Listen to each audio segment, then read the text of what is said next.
आदरणीय सभापति जी, जी हां, हमने भी संविधान में संशोधन किए हैं, लेकिन हमने संविधान में संशोधन किया महिलाओं को शक्ति देने के लिए।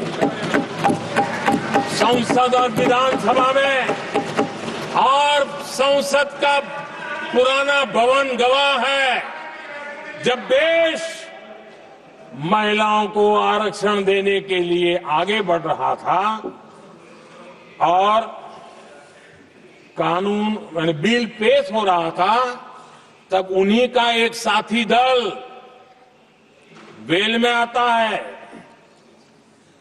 कागज छीन लेता है, फाड़ देता है और सदन स्थगित हो जाता है और 40 साल तक विषय लटका रहता है।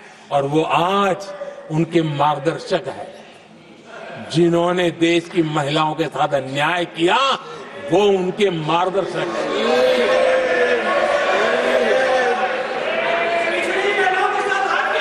आदरणीय सभापति जी, हमने संविधान संशोधन किया, हमने देश की एकता के लिए किया। बाबा साहब आंबेडकर का संविधान 370 की दीवार के कारण जम्मू कश्मीर की तरफ देख भी नहीं सकता था। हम चाहते थे बाबा साहब आंबेडकर का संविधान हिंदुस्तान के हर हिस्से में लगना चाहिए, और इसलिए बाबा साहब को श्रद्धांजलि भी देनी थी, देश की एकता को मजबूत करना था। हमने संविधान संशोधन किया, डंके की चोट पर किया और 370 को हटाया। और भारत की सुप्रीम कोर्ट ने भी अब तो उसको मोहर लगा दी है। आदरणीय सभापति जी, हमने 370 का हटाने के लिए संशोधन किया। हमने ऐसे कानून भी बनाए। जब देश का विभाजन हुआ,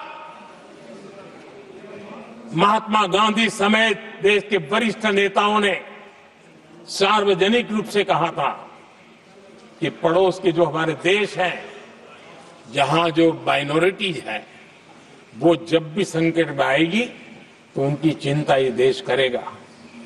गांधी जी ने का वचन था, जो उनके नाम पर सत्ता पर चढ़ जाते थे उन्होंने तो पूरा नहीं किया, हमने सीएए ला करके उसको पूरा किया। वो कानून हमने लाया, हमने किया है, और गर्व के साथ आज भी हम उसको ओन कर रहे हैं, मुंह नहीं छुपाते हैं, क्योंकि देश के संविधान की भावना के साथ मजबूती के साथ खड़े रहने का हमने काम किया। आदरणीय सभापति जी,